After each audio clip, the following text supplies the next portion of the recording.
Hey, what's going on, guys? I am back with another episode. Today I have on a licensed chemical dependency counselor out of Harmony Road Recovery in El Paso. She's actually in my waiting room in the studio. I like to call it the Cosmos is what my studio is called. I have her waiting right now, so let's go ahead and jump right in and let's meet her together, guys. Hey, Rocio, can you hear me? I can hear you. How are you? Wonderful. How are you? I'm doing good. Thanks for asking. Yeah, I'm so glad that Josh linked us up. So, do you want to go ahead and tell me a little bit of who you are and what you do? Sure. So, my name is Rocio Fernandez. I am a licensed chemical dependency counselor. Currently, I work for Harmony Road Recovery as a clinical director and supervisor.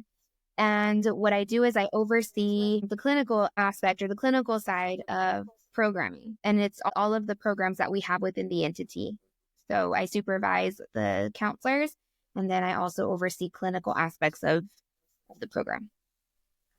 Excellent. So, is Harmony Road is that an inpatient treatment facility?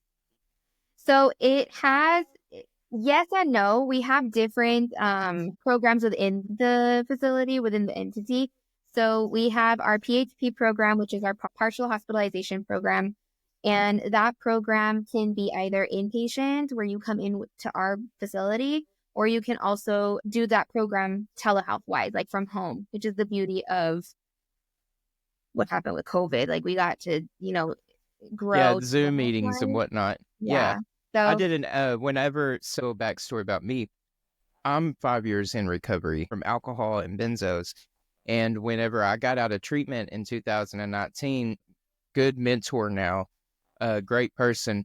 His name's Andy. He was leading a outpatient group out of Synacor, and it was through Zoom because of COVID. And like, it was kind of weird at first, but it. I really liked it. Like, I had to be responsible about dedicating a time to like be there. So like, I still felt like that there was some still like some group therapy settings about it, and I think that I like Zoom calls.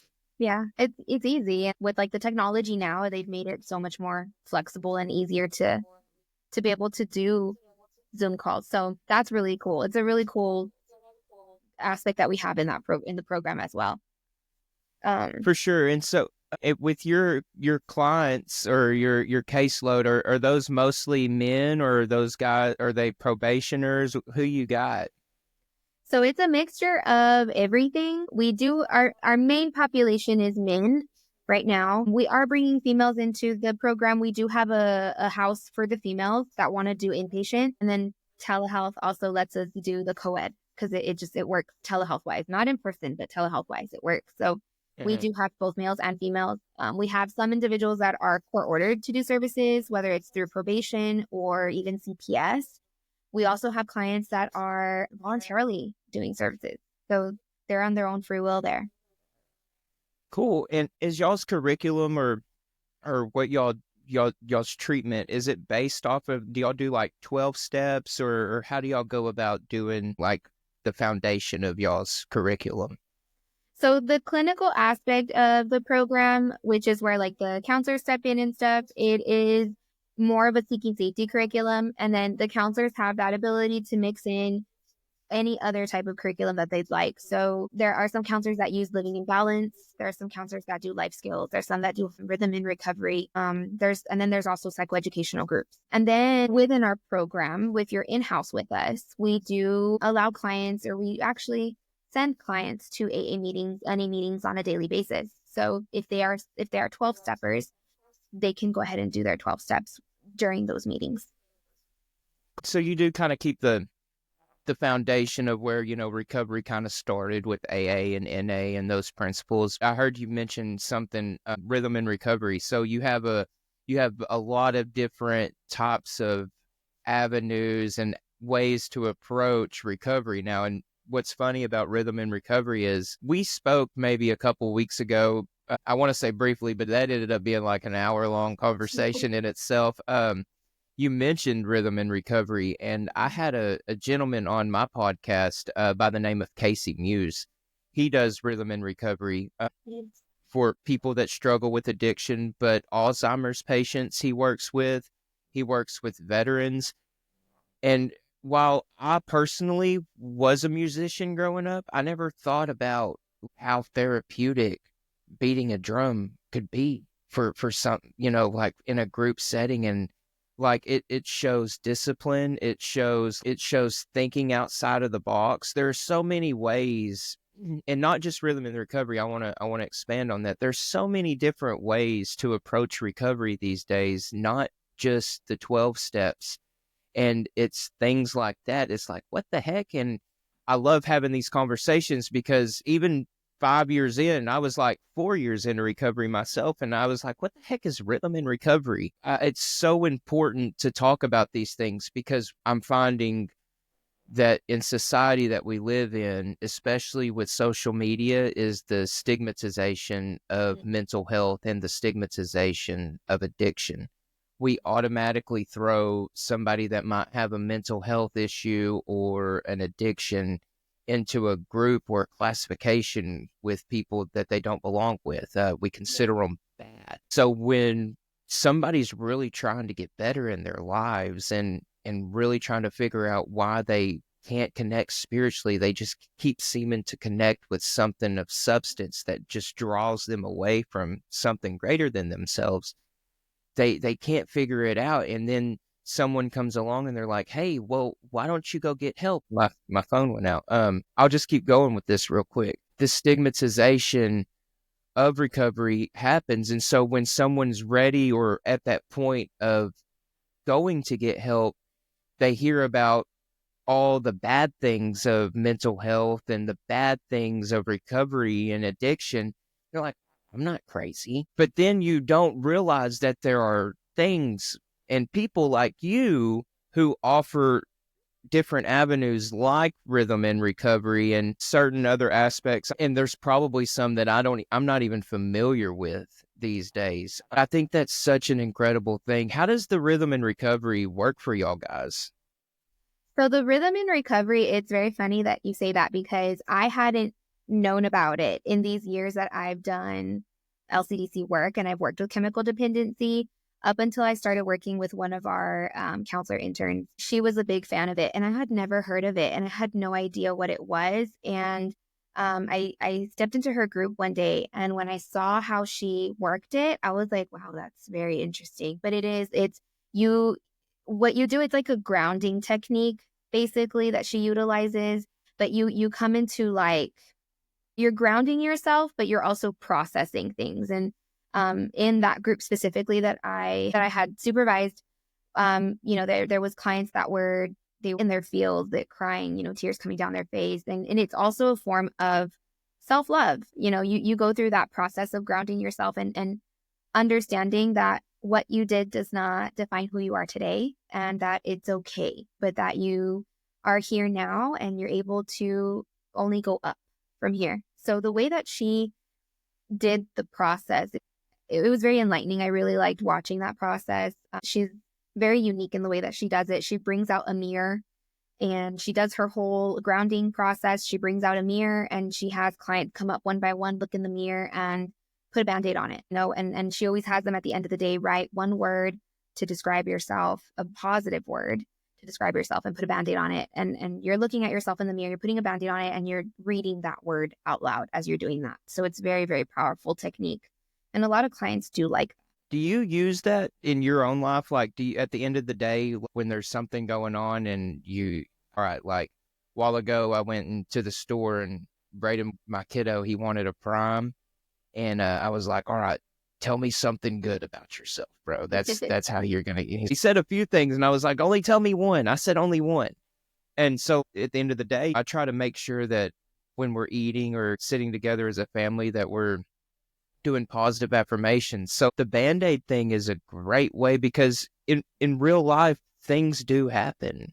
Issues happen. We're supposed to have these experiences in order to understand the opposite of what that could be because of just the physics and how science tells us that this world is and the theory of everything, which is way deeper than this, but still it shows us that if we can identify maybe what hate is, or identify maybe what jealousy is, well, then maybe I can identify the opposite of that. And so putting the band-aid on the hate or putting the band-aid on the jealousy is maybe just that discovery of maybe finding the opposite of that. That's such a beautiful thing. I really struggle with my anxiety sometimes, and I'm really big on trying to figure out what's the opposite of something, because I love science. I'm a nerd now. Ironically, in school you couldn't get me to sit in class for 5 or 10 minutes without my brain just traveling off. But now I'm like watching science videos at 10 p.m. at night. And what I start to realize is I'm losing my train of thought because I like science so much. In my experience is if I can show the opposite of what's been shown to me in this life, I become blessed. Things start to happen in a good way for me. And so I was like, well, maybe I need to start understanding what's the opposite of everything that I experience. But one thing that I was really struggling with was trying to figure out what the opposite of anxiety was. And so just real pop quiz, what do you think the opposite of anxiety could be? Um, Gosh, that's a funny question because you would be like calmness, right? But anxiety can stem from multiple things. I really like how you talk about learning the opposite of certain things, because anxiety, for example, it's a lot of you can feel anxious because you're excited of something happening. You can feel anxious because you don't know what's coming. There's different reasons why you can feel anxious, but I think just learning how to cope in a healthy way with certain emotions is what's important. Anxiety can also be a good thing. You're anxious that your birthday's Mhm. coming up and you don't know what you're going to Yeah, do, or you have a date planned and you're anxious about that, and it's a positive type of anxiety, but I think it's very important to learn how to cope with that emotion in a healthy manner and not allow the negative aspect of anxiety to get the best of you. So, for sure. naturally I would say calm, but I don't know, because I think it You, could be you good or bad. I think you hit on it while you were speaking there, because if I have anxiety, the only way that I'm going to really understand that I have anxiety is if I'm real with myself. I Mhm. have to, not for one, not be in denial. And so I have to be authentic. And then if I really start to like not understand something, like for instance, anxiety. Well, if I couldn't figure out what the opposite of anxiety was, I was still always finding myself anxious, or I find myself anxious these days, but like not finding the way to use my tools in order to not be as anxious anymore. And so I had to figure that out, and you hit on it. It's being real with yourself. And one of my main three things that I live in my life is be authentic. And I was like, Mhm. duh. If I just become authentic and I live without this fear, and I just take on who I am at face value and go off of what I truly feel inspired by spiritually, authentically, then where would anxiety really live? Where could it dwell in my life? I don't think that it could.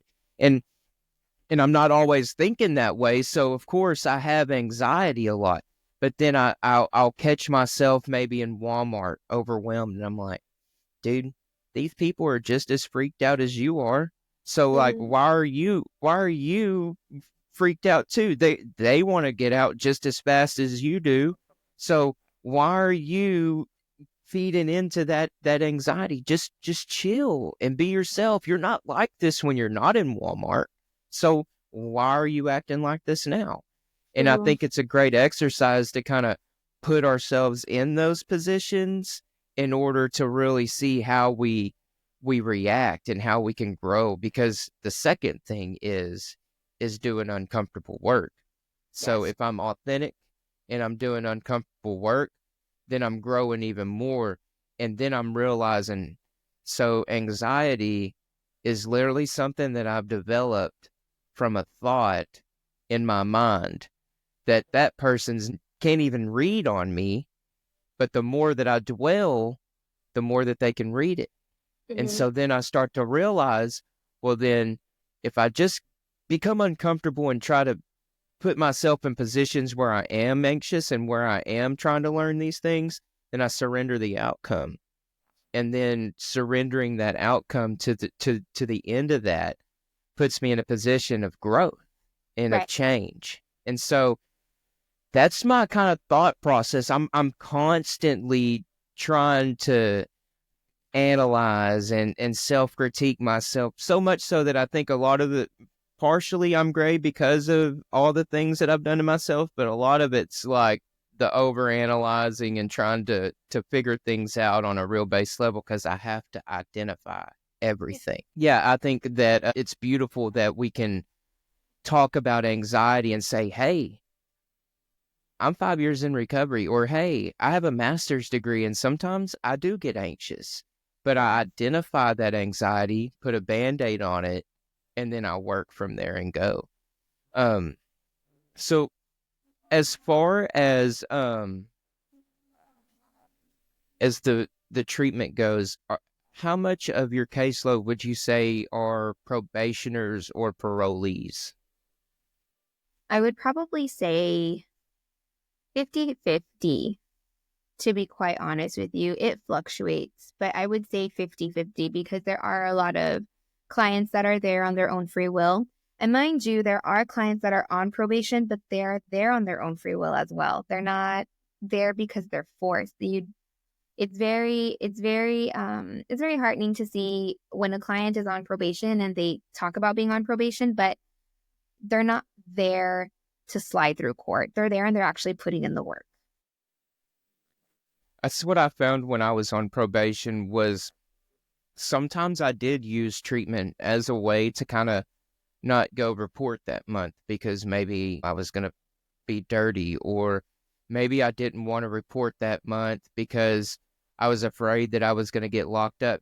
Just all kinds of different types of fears put me in a position to where I could either go to a mental health facility or to treatment and kind of get away from that.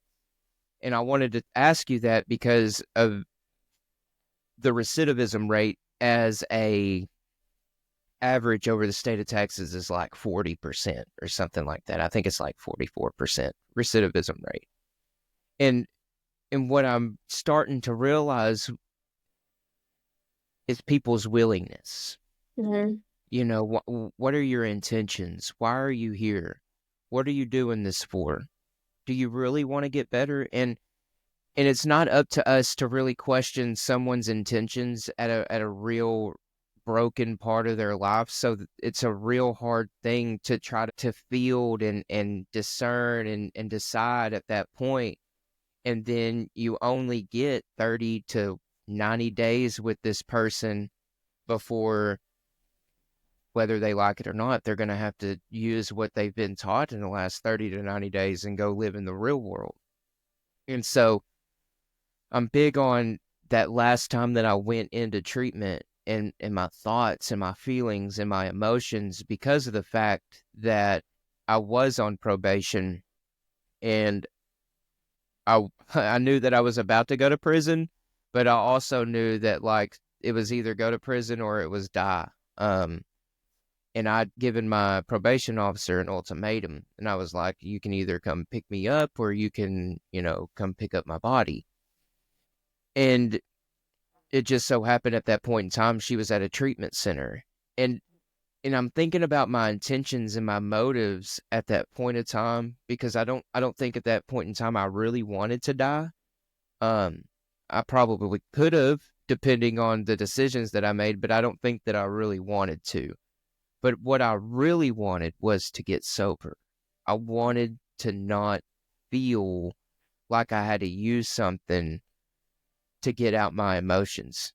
I didn't want to feel like that something had to help carry me along here in order to get through the day. I didn't want to feel like that at all point in time of my life there was something that had to give me a feeling of escape so I didn't have to deal with the things that I was either doing in my life then or the things that had happened to me at a younger age. I just didn't want to use those things in order to have to navigate this life. I went to treatment probably 6 or 7 times before that, and I remember my motives and my intentions. And there, at the beginning, I can remember, of course, like in detox, I wanted to get sober, I wanted to get clean, but something happened in the middle of those stints to where I all of a sudden started thinking. I'll tell you exactly what I was thinking. I was worried that my girlfriend was cheating on me, uh, in the free world, and so like my mind would go to like those jealousy, envious, real bad negative character defect traits. Then I started to put myself in addictive thinking. At that point in time, subconsciously, I didn't even know it then, even though I was going through treatment, still wanting to be sober, I was still putting trauma on my spirit that I didn't know how to deal with.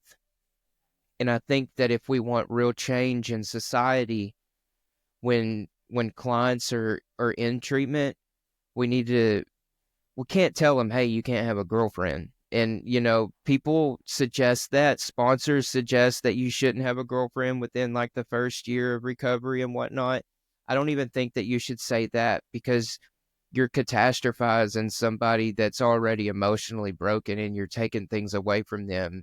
That you're taking away alcohol for one thing, or you're taking away their favorite drug for one thing, and now you're telling them that you can't let them feel that feeling of emotion anymore A is lot. detrimental. You know what Yeah. I mean? And so there's a point in time where we have to be able to say like, hey, 10 days in, something's different. Hey, I'm not trying to tell you like what you do with your life, but what are you thinking about? Like, what's going on out there? Are you thinking about home? Are you thinking about your probation officer locking you up? What are you fearing? Because I also think that we live in a simulation, and we don't have to talk about that today. Hopefully we can have another conversation later on. But I think as part of, in my experience for the simulation, the things that I feared most became the things that were starting to happen whenever I was living a life of sin or a life of addiction. The things that I was subconsciously doing, or maybe even doing to others, was coming back on me. And so like I could never get out of that perpetual state of feeling like something was always bad happening to me. It was a Mhm. never-ending cycle. And we break that cycle when we first get to treatment by making that conscious decision that I want to get clean and I want to get sober. It opens up our hearts and our minds for something greater to come in and work and put people like you in people's lives to help guide them. But the more that we're willing to go harder for ourselves to find something greater, opposite negative reaction thing. I told you I'm big on science. There's going to be a pull. Yeah. Something's going to try to pull us back. Something's going to try to hold us back. And a lot of clinicians, a lot of doctors, I don't think that they see that yet. I don't think that they see that for what that is, because of the naivety of what the spirit world creates. We tell people that they need to find a higher power, but then we kind of tabooize it when we kind of discredit them when they might be sharing about something that has happened to them spiritually. It's like, yeah, that sounds, it's a little crazy, it's a little crazy. But we need you to find that higher power. I think it's important as clinicians that we find out, and I'm not a clinician by any means these days. I used to be a recovery coach. I don't work in the field, but I say, as we, because I'm in the streets, like I'm out here trying to help people and open up my home for people that need an hour maybe of just a little bit of get away from the street, just to chill and maybe have a water. But I'm saying, as clinicians, I think that we need to see where that moment that it switches from, yeah, I'm eager about recovery and I'm eager about change and I'm hopeful about my future, to that switch to where I don't know if I can do this because baby mama's cheating on me, or I might have that itch to go back out and get high again, or even something bigger at play that's out of their control that deems them not able to finish their treatment, and that's insurance. And so there's so many things that are at play, and it's like you go to war every single day, Mhm. Rocio. Like you're fighting every single day to try to convince people, hey, you're worth it. Hey, I'm gonna love you and show you how you can love yourself until you can love yourself. And that becomes an emotional burden. I want to start with the your thoughts and opinions on the recidivism rate. It's tough because, I want our clients to want their sobriety as much as I want it for them, but there's only so much that I can do. And when it comes to someone who is court ordered, it's really difficult. I actually have this debate with clients all the time. It's so much fun. Does court ordered treatment work? Will you do it if I force you to do it, or are you going to do it on your own free will? Which one is it? And I think a lot of the times, even when you're court ordered to do some type of service, you may be ambivalent at first. You're dancing. You're like, well, I want to, but I don't want to, but I want to, but I don't want to. But I truly believe it depends on the people that you meet along the way. And that's what I like about our program is that it's a 2-in-1. We have the clinician side of it, the educated side of it, but we also have peers that are in recovery as well. You get the best of both worlds. And depending on who you meet along the way, I think that has a lot to do with where you're going. Sometimes there's certain types of treatment that it works for some people and it doesn't work for others. When you are court ordered into services, and if I know that, but you're dancing with me where it's like, but I do want it, but I'm court ordered, but I'm here voluntarily, I do want it. That's like my green light of like, okay, that's what we're going to work with. We're going to work with you wanting it, whether you're here court ordered or not, just the mere fact that you want it. That's what we're going to work with. We battle clients all the time where, they don't want to be here, but they're here. They're here because they don't want to be out in the streets. They don't want to drink. And it's like, that's what I have to work with. Like, you're here one day at a time. One day at a time. You're here. Can you be sober for the next hour for me? It's one day at a time. It's so rewarding at the end of the day when you see that shift. And clients that I do the assessments in the beginning, and I'll finish their assessment. I'll be like, they're not going to stay. And when they stay, I'm like, oh my gosh, like, it's amazing. Like, I love Mm-hmm. this. And I'll let them know. I'll tell them, like, I didn't think you were going to do it. And it's like, look at where you are now. Look at where you are now. And internally, that's what I'm thinking, but it's not what I'm going to show them. I'm going to do what I can to get them to stay and get them better because I want them to be successful. I want them to be sober. I want them to be greater. I want them to be big. And I know that they're capable of it. They just need the right people in their path, and they just need those tools to help them get back on the right track. And we're able to do that. We're able to provide that, which is amazing. You got to hold on to that hope and keep planting those little bitty seeds of hope so that people can have that light bulb moment. Because here's one thing that I've learned. Being in recovery, I've met two types of people, and one of them I haven't even met. I've met the person that either goes back out and relapses and gets high again and then goes back to treatment and then gets sober, or I met the one that I haven't met, and that's the one that dies. But everyone that I've met that has said that they've had a problem with addiction has continued to try to fight until the point to where they can't fight anymore. Mm-hmm. What's important, there's a lot of things that are at play in our society where we already feel like that we don't have control. So the little thing that we have, we want to hold on to. And then we get put into an institution and then we really don't have any control whatsoever. And it's also very traumatic for somebody to try to establish an identity, play a role, try to get sober, and then feel like that they're not in control and also feel like that their life's at stake here. Yeah. Um, and it's really sad that a lot of the times the recidivism couldn't be as high as it could be because of the fact that there's people that are dictating when these people can leave and when they should stay or when they should leave. And some people aren't ready, and yet insurance tells them they should leave. And maybe that insurance has really no idea of the dynamic that's going on in their life, and yet they have to leave. And now they relapse again. And now that goes into the statistics of the recidivism rate. And now we have this revolving door, and we always want to blame the addict. We always want to blame the homeless person.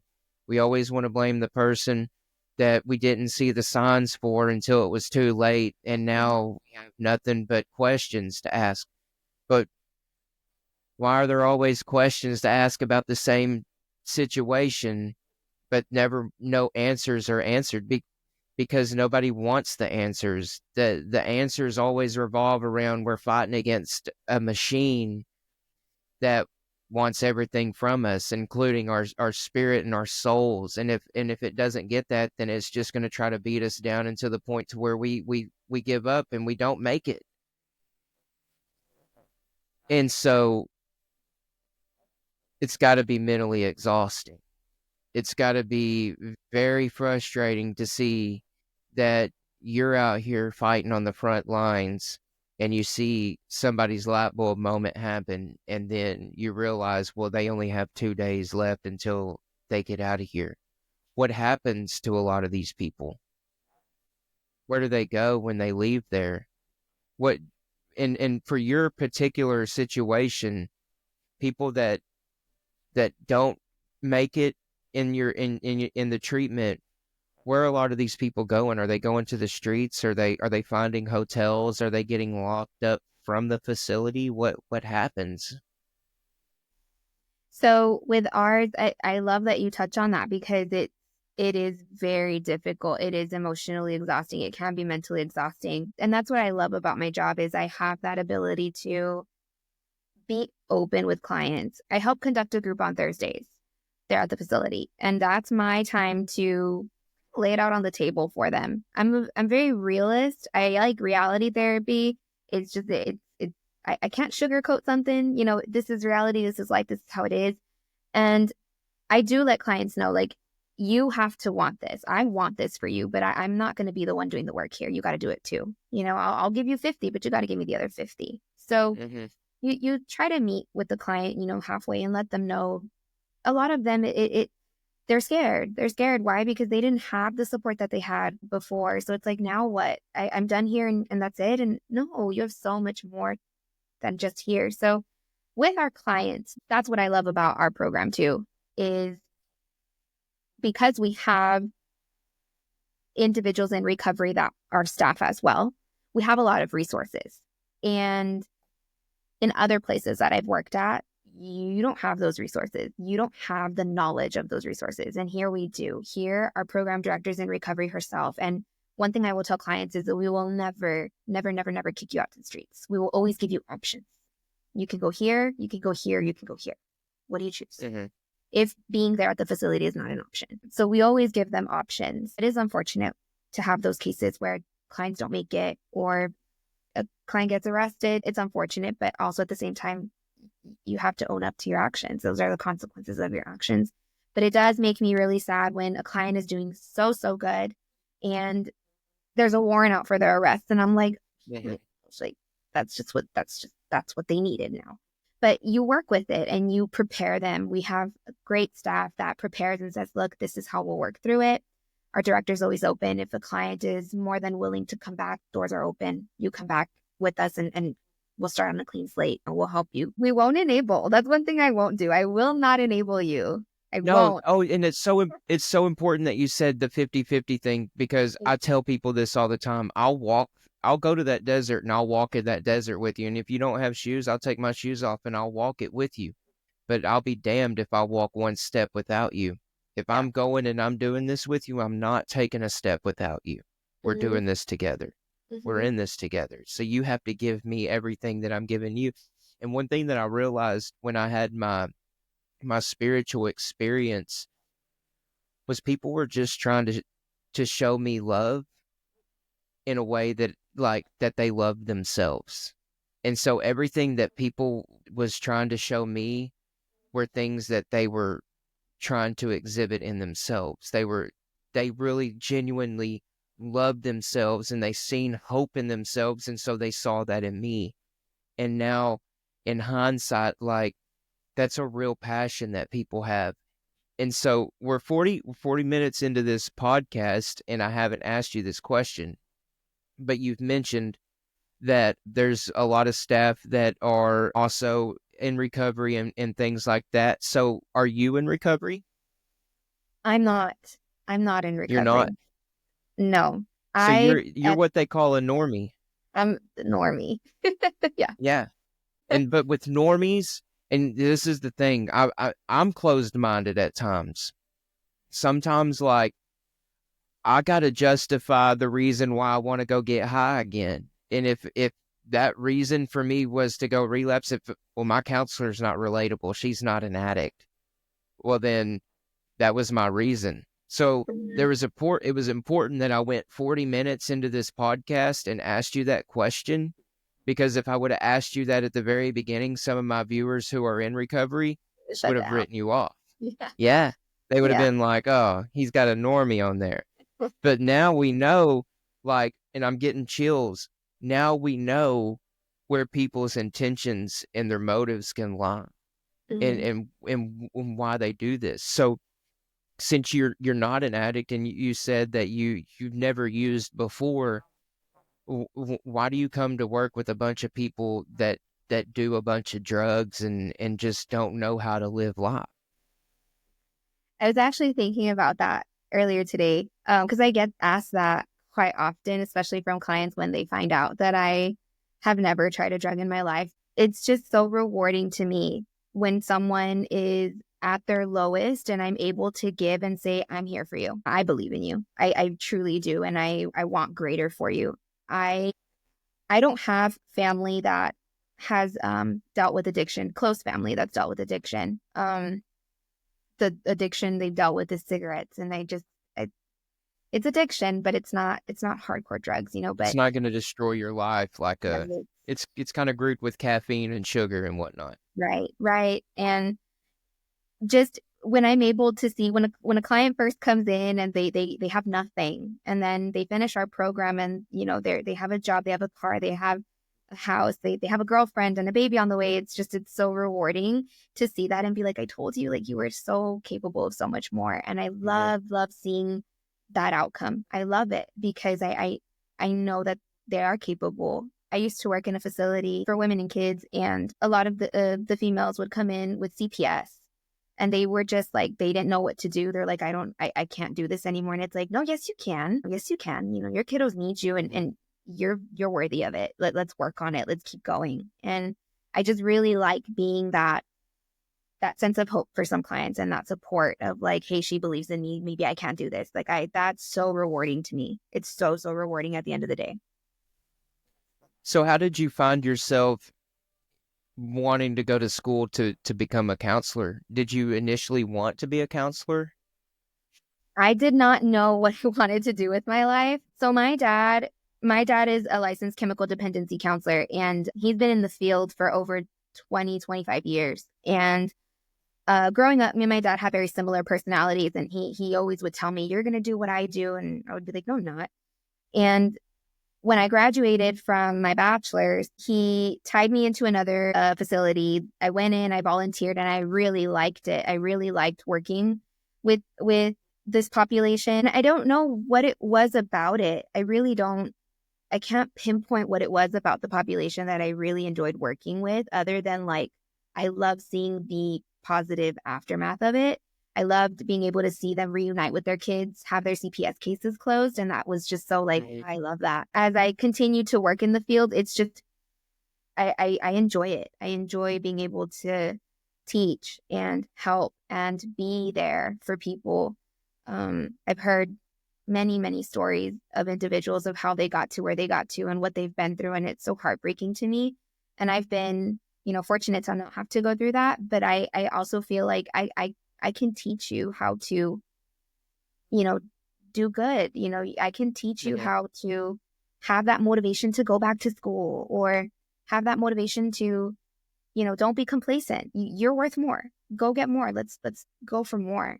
And that's something that I've really grown. Mental health, that came into play. I started realizing that substance use and mental health, they do correlate, and you can't treat one without the other. And that's when I went back for my master's. And I got my master's in counseling with an emphasis in mental health.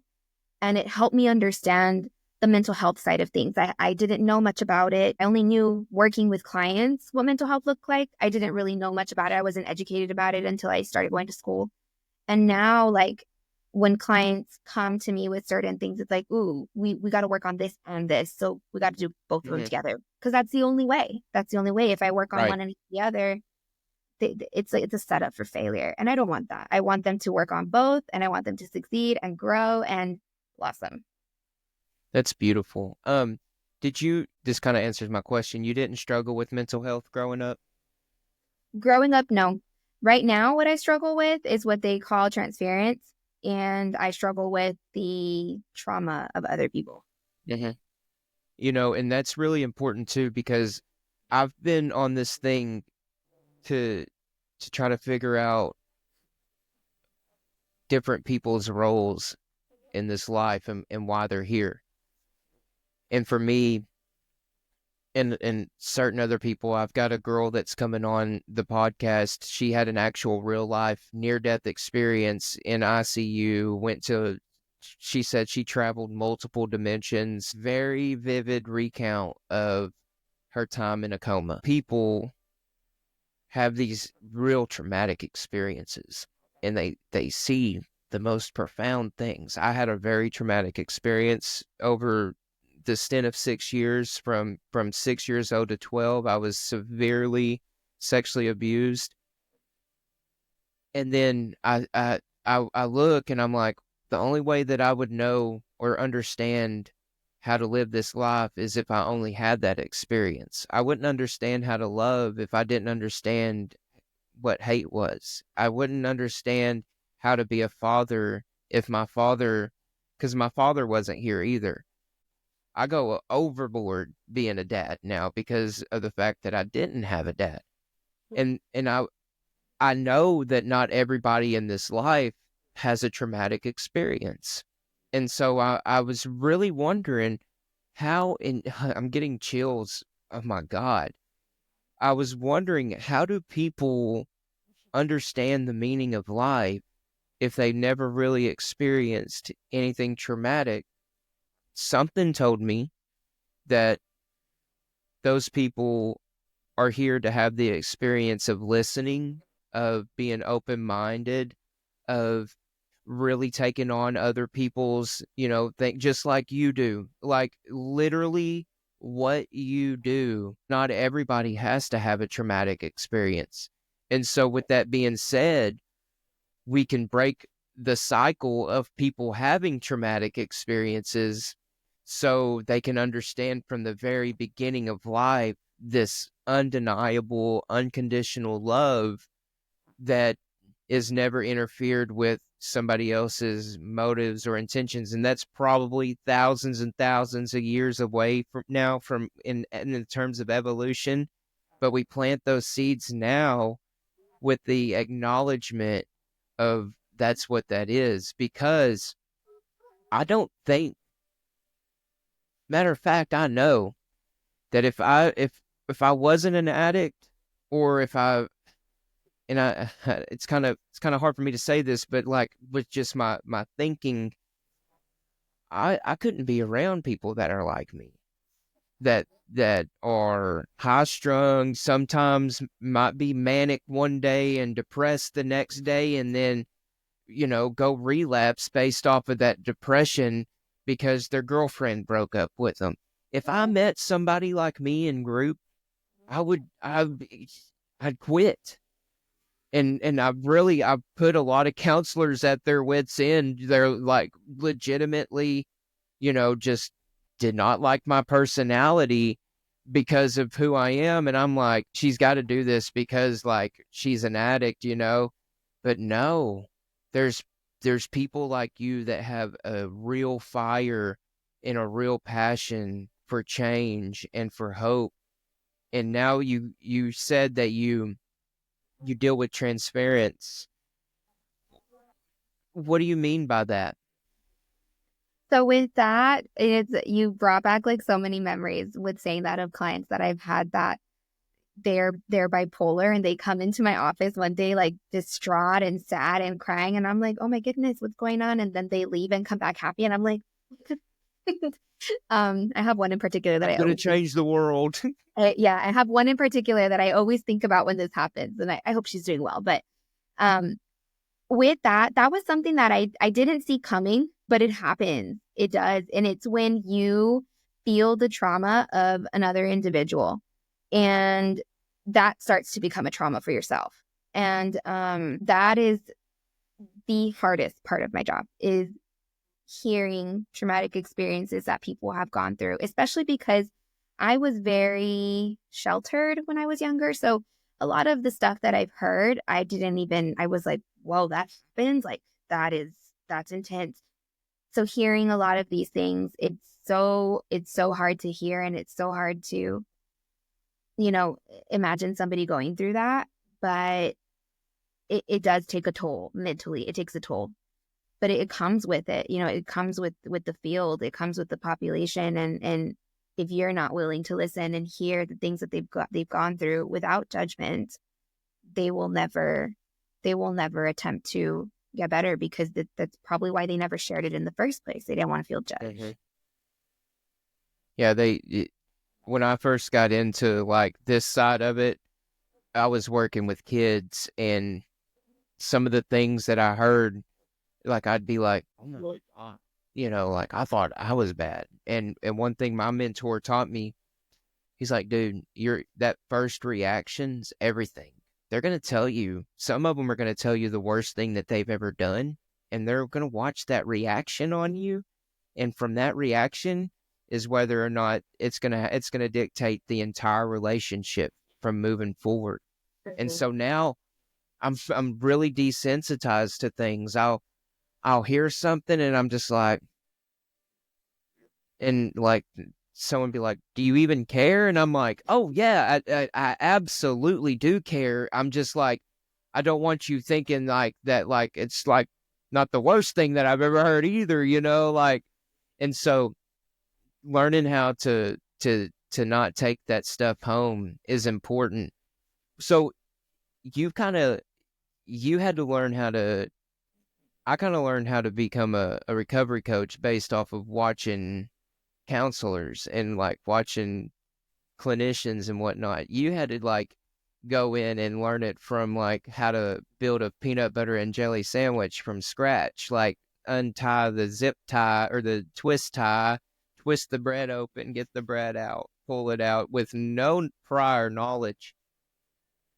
That's it's simply incredible, Rocio. Why don't you go ahead and give us a plug on where you're at and the type of ways that people can find you? So Harmony Road Recovery is located in El Paso, Texas. You can go online and look us up, Harmony Road Recovery. I believe it's .org. And there they have all contact information. I believe we have a 24-hour line. I'm not sure about that, but I believe that we do. There are a lot of individuals that also they reach out to our director, just like her. So they get her information and they reach out to her too. We do correlate with a lot of different facilities in Texas. So we correlate with a place located in Athens. We correlate with some place located in Dallas, I believe. You said Athens? Athens, Athens, Texas. I'm like 10 miles from Athens. Yeah, yeah. Yes. Oh, I wow. go to Athens every single day. What's the place called? It's called Padres Place. Padres Place.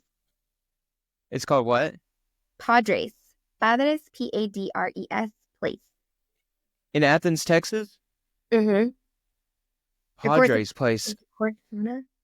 Corsicana? No, Athens. Yeah, they're in Athens. Okay. That must be a new place. Is it? Because It's I new. haven't heard It of is that before. new. They just Okay. opened. I want to say they just opened like in September, October. It's the way we correlate with them is they're like a shelter type, and we provide treatment. We provide services. with them. Beautiful. So yeah, So the that's clinic. Padres Place in Athens. That's another little thing. Like that's pretty funny. Like I didn't know that y'all had a place out here.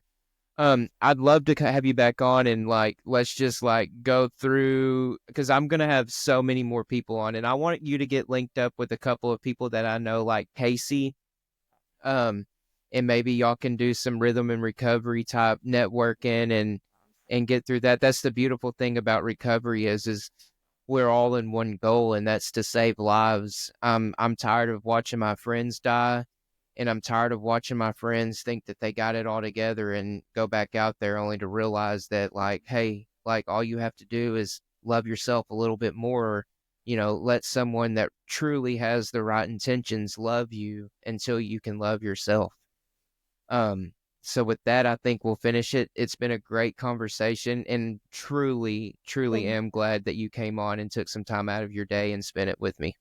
Oh, thank you. I'm glad to be here. Anytime, Jordan. Anytime. All right. Hey, I appreciate it. Absolutely. You have a good one. All right. You too. Bye bye. Bye.